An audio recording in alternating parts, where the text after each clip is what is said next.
Good morning વિદ્યાર્થી મિત્રો. ધોરણ 7 સામાજિક વિજ્ઞાન. મિત્રો, આજે આપણે પાઠ 9 ભણીશું, પૃથ્વીની આંતરિક રચના અને ભૂમિ સ્વરૂપો. તો મિત્રો, આપણી પૃથ્વી એક એવો ગ્રહ છે જેના પર વિકસિત જીવન જોવા મળે છે. અન્ય અવકાશી પિંડોની જેમ પૃથ્વીનો આકાર પણ ગોળાકાર છે. તેમાં અંદર અને બહાર સતત પરિવર્તન થતું રહે છે. તો મિત્રો, હવે આપણે જોઈશું પૃથ્વીનો આંતરિક ભાગ કે ભૂગોળ. પૃથ્વી ડુંગળીની માફક એક ઉપર એક સ્તરથી ગોઠવાયેલ અનેક સ્તરોની બનેલી છે. પૃથ્વીની સપાટીનો સૌથી ઉપરના સ્તરને આપણે ભૂકવચ કહીએ છીએ. આ સૌથી પાતળું સ્તર હોય છે. એ ભૂમિખંડ પર આશરે 35 કિલોમીટર સુધી હોય છે. ભૂમિખંડની સપાટી ખાસ કરીને સિલિકા અને એલ્યુમિનિયમ જેવા ખનિજોથી બનેલ છે. તેથી તેને સિયાલ એટલે કે સિલિકા તથા એલ એટલે એલ્યુમિનિયમ કહેવામાં આવે છે. મહાસાગરનું કવચ મુખ્યત્વે સિલિકા અને મેગ્નેશિયમનું બનેલું છે. તેથી તેને સીમા કહેવામાં આવે છે. આ કવચની બરાબર નીચે મેન્ટલ હોય છે, જે આશરે 2900 કિલોમીટરની ઊંડાઈ સુધી ફેલાયેલો હોય છે. પૃથ્વીનું સૌથી આંતરિક સ્તર ભૂગર્ભ છે, જેની ત્રિજ્યા આશરે 3500 કિલોમીટર જેટલી છે, જે ખાસ કરીને નિકલ અને ફેરસ એટલે કે લોખંડનું બનેલું હોય છે તથા તેને નિફ એટલે કે નિકલ અને ફેર એટલે ફેરસ કહેવામાં આવે છે. કેન્દ્રીય ભૂગર્ભમાં તાપમાન, દબાણ અને પદાર્થોની ઘનતા ખૂબ જ વધુ હોય છે. હવે આપણે જોઈશું ખડકો અને ખનિજો. તો મિત્રો, ખડકો અને ખનિજો. ખડકના પ્રકાર પોતાના ગુણ, કણના કદ અને તેની નિર્માણ પ્રક્રિયાના આધારે અલગ અલગ હોય છે. તેના 3 પ્રકાર છે. એનો પહેલો પ્રકાર છે અગ્નિકૃત ખડક. એને ઇગ્નિયસ કહેવામાં આવે છે. ગરમ મેઘા ઠંડો થઈ નક્કર થઈ જાય છે. આ પ્રકારે બનેલા ખડકોને અગ્નિકૃત ખડક કહેવામાં આવે છે. અગ્નિકૃત ખડકો 2 પ્રકાર હોય છે, આંતરિક ખડક અને બાહ્ય ખડક. તો મિત્રો, તમને ખબર છે કે જ્વાળામુખીમાંથી નીકળનાર લાવાની કલ્પના કેવી રીતે થાય છે? વાસ્તવમાં આગની જેમ લાલચોળ પ્રવાહી મેઘમાં જ લાવા છે, જે પૃથ્વીના આંતરિક ભાગમાંથી નીકળીને સપાટી પર પથરાય છે. જ્યારે પ્રવાહી લાવા પૃથ્વીની સપાટી પર આવે છે, તે ઝડપથી ઠંડા થઈને નક્કર બની જાય છે અને ભૂકવચ પર જોવા મળતા આવા ખડકોને બાહ્ય અગ્નિકૃત ખડક કહેવામાં આવે છે. તેની ગોઠવણ ખૂબ નાની દાણાદાર હોય છે. દાખલા તરીકે બેસાલ્ટ પ્રવાહી મેઘમાં ક્યારેક ભૂકવચની અંદર ઊંડાઈએ જ ઠરી જાય છે. આ પ્રકારે બનેલા નક્કર ખડકોને આંતરિક અગ્નિકૃત ખડક કહેવામાં આવે છે. ધીરે ધીરે લાવા ઠરવાને કારણે એ મોટા દાણાનું સ્વરૂપ ધારણ કરે છે. ગ્રેનાઇટ આવા ખડકોનું એક દ્રષ્ટાંત છે. ઘંટીમાં જેમ અનાજ, દાણા કે મસાલાને પીસવા માટે જે પથ્થરનો ઉપયોગ મોટાભાગે થાય છે, તે ગ્રેનાઇટના બનેલા હોય છે. બીજો પ્રકાર છે જળકૃત ખડકો એટલે કે પ્રસ્તર ખડક. ખડકો ઘસાઈ, અથડાઈ કે ટકરાઈને નાના નાના ટુકડામાં વિભાજન થાય છે. આ નિક્ષેપ પવન, હવા, પાણી વગેરે દ્વારા એક સ્થળેથી બીજા સ્થળે પહોંચે છે અને તે જમા થાય છે. આ નિક્ષેપિત ખડક દબાઈ અને નક્કર બની ખડકના સ્તર બનાવે છે. આ પ્રકારના ખડકોને પ્રસ્તર ખડક કહેવામાં આવે છે. દ્રષ્ટાંત તરીકે રેતાળ પથ્થર રેતના કણોથી બનેલ છે. આ ખડકોમાં વનસ્પતિ, પ્રાણી અને અન્ય સૂક્ષ્મ જીવાણુ જે ક્યારેક આ ખડકોમાં જોવા મળે છે, જે જીવારીશમ પણ બને છે. ત્રીજો પ્રકાર છે રૂપાંતરિત ખડકો. અગ્નિકૃત ખડકો અને જળકૃત ખડકો ઊંચા તાપમાને અને અતિશય દબાણના કારણે રૂપાંતરિત ખડકોમાં ફેરવાઈ જાય છે. તેવા ખડકોને રૂપાંતરિત ખડકો કહેવામાં આવે છે. દાખલા તરીકે ચીકણી માટી, સ્લેટમાં અને ચૂના પથ્થર એ આરસ પહાણમાં ફેરવાઈ જાય છે. તો કેટલીક ચોક્કસ પરિસ્થિતિઓમાં એક પ્રકારના ખડક ચક્રીય પદ્ધતિથી એકબીજાના પરિવર્તિત થઈ જાય છે. એક ખડકમાંથી બીજા ખડકમાં પરિવર્તન થવાની આ પ્રક્રિયાને ખડક ચક્ર કહેવામાં આવે છે. પ્રવાહી મેઘમાં ઠંડો થઈને નક્કર અગ્નિકૃત ખડક બની જાય છે. આ અગ્નિકૃત ખડકો નાના નાના ટુકડા રૂપે એક સ્થળેથી બીજા સ્થળે સ્થળાંતરિત થઈ પ્રસ્તર ખડકોનું નિર્માણ કરે છે.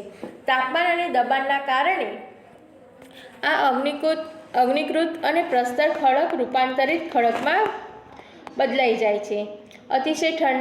અતિશય તાપમાન અને દબાણના કારણે રૂપાંતરિત ખડક પુનઃ પીગળીને પ્રવાહી મેઘમાં બની જાય છે. આ પ્રવાહી મેઘમાં ફરી ઠંડો થઈને નક્કર અગ્નિકૃત ખડકમાં ફેરવાઈ જાય છે. ખડકો એ આપણા માટે ખૂબ જ ઉપયોગી છે. નક્કર ખડકોનો ઉપયોગ સડક, મકાન અને ઇમારતો બનાવવા માટે થાય છે. ખડક વિવિધ ખનિજોમાંથી બને છે, જેમાં ખનિજ કુદરતી રૂપે જોવા મળતો પદાર્થ છે, જેમાં નિશ્ચિત ભૌતિક ગુણધર્મ અને નિશ્ચિત રાસાયણિક મિશ્રણ હોય છે. ખનિજ માનવજાતિ માટે ખૂબ જ મહત્વનું છે. કેટલાકનો ઉપયોગ ઇંધણ તરીકે પણ થાય છે, જેમાં કોલસો, કુદરતી વાયુ, ખનિજ તેલ, પેટ્રોલિયમ છે. આ બધાનો ઉપયોગ વિવિધ ઉદ્યોગો અને ઔષધિ બનાવવા પણ થાય છે, જેમ કે લોખંડ, એલ્યુમિનિયમ, સોનું, યુરેનિયમ વગેરે. પછી આપણે જોઈશું ભૂમિ સ્વરૂપોનું નિર્માણ. તો મિત્રો, મૃદાવરણ અનેક ભૂતકતીમાં વિભાજિત છે, જેને મૃદાવરણ અને ભૂતકતી એટલે કે પ્લેટ કહેવામાં આવે છે. તો મિત્રો, ભૂતકતીઓ અલગ અલગ દિશામાં ફરતી રહે છે, એટલે કે વર્ષે થોડા સેન્ટીમીટર પૃથ્વીમાં પીગળેલા મેગ્મામાં થતી જે ગતિ છે તેના કારણે આ બધી પ્લેટો ફરતી રહે છે. પૃથ્વીની અંદર પીગળેલ મેગ્મા એક વર્તુળ રૂપે ફરતો રહે છે. પ્લેટની ગતિને કારણે પૃથ્વીની સપાટી પર પરિવર્તન થાય છે. પૃથ્વીની ગતિઓ એ બળોના આધારે વિભાજિત કરવામાં આવે છે, જેના કારણે આ ગતિઓ પેદા થાય છે. તે બળ પૃથ્વીના આંતરિક ભાગમાં નિર્માણ પામે છે, જેને આંતરિક બળ કહેવામાં આવે છે. જે બળ પૃથ્વીની સપાટી પર ઉત્પન્ન થાય છે તેને બાહ્ય બળ કહેવામાં આવે છે. આંતરિક બળ ક્યારેક આકસ્મિક ગતિ પેદા કરે છે, તો વળી ક્યારેક ધીમી ગતિ પણ પેદા કરે છે. ભૂકંપ અને જ્વાળામુખી જેવી આ આકસ્મિક ગતિને કારણે પૃથ્વીની સપાટી પર પરિવર્તન આવે છે. ભૂકવચ પર ખુલ્લું એક એવું છિદ્ર હોય છે, જેમાંથી પીગળેલા પદાર્થ અચાનક નીકળે છે. તેને જ્વાળામુખી કહેવામાં આવે છે. આમ મૃદાવરણીય ભૂતકતીઓની ગતિશીલતાથી પૃથ્વીની સપાટી પર ધ્રુજારી થાય છે. આ ધ્રુજારી તેના કેન્દ્રની ચારે બાજુ કરે છે, અને આ ધ્રુજારી એટલે કે કંપનને ભૂકંપ કહેવામાં આવે છે.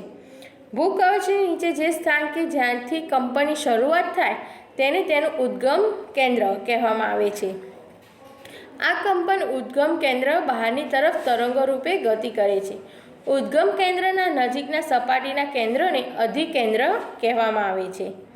અધિકેન્દ્રના સૌથી નજીકના ભાગમાં સૌથી વધુ નુકસાન થાય છે, અને અધિકેન્દ્રથી અંતર વધવાની સાથે ભૂકંપની તીવ્રતા ધીમે ધીમે ઓછી થતી જાય છે. ભૂકંપની આગાહી સંભવ નથી, પરંતુ જો આપણે વહેલેથી સાવચેત હોઈએ તો તેની અસરને ચોક્કસપણે આપણે ઘટાડી શકીએ છીએ. પછી છે મુખ્ય ભૂમિ સ્વરૂપો. ઘસારણ એ ધોવાણ, પરિવહન અને નિક્ષેપણ જેવી પ્રક્રિયા દ્વારા ભૂમિ સપાટી સતત બદલાતી રહે છે. પૃથ્વીની સપાટી પર ખડકોના તૂટવાથી ઘસારણની ક્રિયા થાય છે. ભૂસપાટી પર જળ, પવન, હિમ જેવા વિભિન્ન ઘટકો દ્વારા થતા ક્ષયને ઘસારણ કહેવામાં આવે છે. પવન, જળ વગેરે ઘસારણયુક્ત પદાર્થોને એક સ્થળેથી બીજા સ્થળે લઈ જવામાં આવે છે, જેને પરિવહન કહેવામાં આવે છે, અને તે પદાર્થોનું અન્યત્ર નિક્ષેપણ કરવામાં આવે છે. ઘસારણથી નિક્ષેપણ સુધીની આ પ્રક્રિયા પૃથ્વીની સપાટી પર વિભિન્ન ભૂમિ સ્વરૂપોનું નિર્માણ કરે છે. પછી આપણે જોઈશું નદીનું કાર્ય. નદીના પાણીથી જમીનનું ઘસારણ થાય છે. જ્યારે નદી નક્કર ખડક પરથી સીધા ઢોળાવવાળી ખીણ કે નીચાણવાળી ભૂમિમાં પડે તો તેને જળપ્રાપ્ત કે જળધોધ કહેવામાં આવે છે. જ્યારે નદી મેદાનની ક્ષેત્રમાં પ્રવેશ કરે તો તે વળાંકવાળા માર્ગ પર વહેવા લાગે છે. નદીના મોટા વળાંકને સર્પાકાર વહન માર્ગ કહેવામાં આવે છે. ત્યારબાદ સર્પાકાર વહનમાર્ગના કિનારા પર સતત ઘસારણ અને નિક્ષેપણ શરૂ થઈ જાય છે. સર્પાકાર વળાંક સમય જતાં ખૂબ જ નજીક આવી જતાં લગભગ ગોળાની નાળ આકાર કે વર્તુળાકાર ધારણ કરે છે. આ અવસ્થામાં જ્યારે નદીમાં પૂર આવે ત્યારે નિક્ષેપણથી જ વળાંક વચ્ચેના ભૂમિમાર્ગો નદી પ્રવાહથી કંપાઈ જાય છે અને નદી તેના લાંબા માર્ગને છોડીને સીધો માર્ગ ગ્રહણ કરે છે. નદીના છોડેલા નળાકાર ભાગમાં પાણી રહી જાય છે. તેને કારણે ત્યાં તેને નળાકાર સરોવર કહેવામાં આવે છે. ક્યારેક નદીઓ પોતાના કિનારાથી બહાર વહેવા લાગે છે. પરિણામે નજીકના વિસ્તારોમાં કાંપ અને અન્ય પદાર્થોનું નિક્ષેપણ કરે છે. તેને પૂરના મેદાનો કહેવામાં આવે છે. તેનાથી સમતલ ફળદ્રુપ પૂરના મેદાનોનું નિર્માણ થાય છે.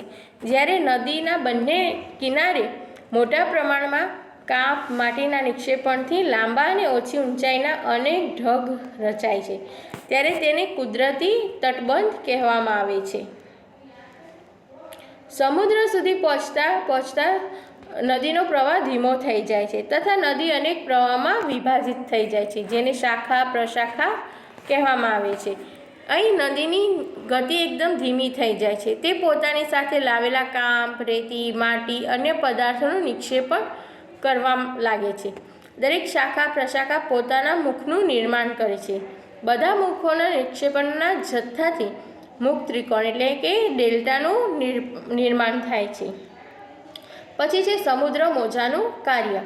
સમુદ્ર મોજાના ઘસારણ અને નિક્ષેપણ કિનારાના ભૂમિ સ્વરૂપો બનાવે છે.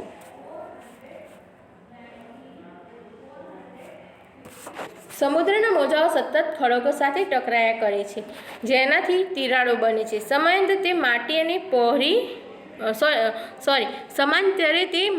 અને પહોળી બની જાય છે. તેને સમુદ્રી ગુફા કહેવામાં આવે છે. આ ગુફાઓના મોટા થતા જવાથી માત્ર છત જ રહે છે, જેનાથી તટીય એટલે કે મહેરાબ કમાન બને છે. સતત ઘસારો છતને પણ તોડી નાખે છે અને ફક્ત દિવાલો જ રહી જાય છે. દિવાલ જેવા ભૂ સ્વરૂપને સ્ટેક કહેવામાં આવે છે. સમુદ્રજળની ઉપર લગભગ ઉદ્ભવ થયેલ ઊંચા ખડકાળ કિનારાઓને સમુદ્ર કમાન કહેવામાં આવે છે. સમુદ્રી મોજાઓ કિનારા પર નિક્ષેપણ જમા કરી સમુદ્ર પુલિનનું નિર્માણ કરે છે. પછી છે હિમનદીનું કાર્ય. હિમનદી હિમાચ્છાદિત પર્વતીય ક્ષેત્રોમાં બરફની નદીઓ બને છે. હિમનદીઓ નીચેના નક્કર ખડકોમાંથી ગોળાશ્મ માટી અને પથ્થરોનું ઘસારણ કરી વિશિષ્ટ કે ગોળાશીમ ભૂદૃશ્યનું નિર્માણ કરે છે. હિમનદી ઘસારણ દ્વારા યુ આકારની ખીણનું નિર્માણ કરે છે. હિમનદી પીગળતા પર્વતીય ક્ષેત્રોમાં આવેલા કોતરોમાં પાણી ભરાઈને સરોવરનું નિર્માણ કરે છે. હિમનદી દ્વારા લાવવામાં આવેલ પદાર્થો જેવા કે નાના મોટા ખડકો, રેતી, કાંકરા નિક્ષેપિત થતાં તેના પ્રવાહ વચ્ચે ટેકરીરૂપ ડ્રમલી ભૂમિ સ્વરૂપની રચના કરે છે. પછી છે પવનનું કાર્ય. રણમાં પવન એ ઘસારણ અને નિક્ષેપણનું મુખ્ય પરિબળ છે. પવન ખડકોના ઉપરના ભાગની સરખામણીએ નીચલા ભાગને સરળતાથી ઘસે છે. આથી આવા ખડકોના આધારે સાંકડો અને માથાળું મોટું રહે છે. રણમાં ભૂછત્ર આકારના ખડકો જોવા મળે છે. તેવા ભૂમિ સ્વરૂપને ભૂછત્ર ખડક કહેવામાં આવે છે. પવન ગતિથી પોતાની સાથે રેતને એક સ્થળેથી બીજા સ્થળ પર પહોંચાડે છે. જ્યારે પવનની ગતિ અટકે છે ત્યારે તે રેતી જમીન પર પથરાઈને નાની નાની ટેકરી બને છે. તેને ઢૂંવા એટલે કે બારખન કહેવામાં આવે છે. જ્યારે રાજસ્થાનના રણમાં આ પ્રકારના ઢૂંવા જોવા મળે છે તેને દૂર લઈ જાય છે. જ્યારે આ માટીના કણ વિશાળ વિસ્તારમાં નિક્ષેપિત થઈ જાય છે તો તેને લોએસ કહેવામાં આવે છે. ચીનમાં મોટા લોએસ નિક્ષેપ જોવા મળે છે.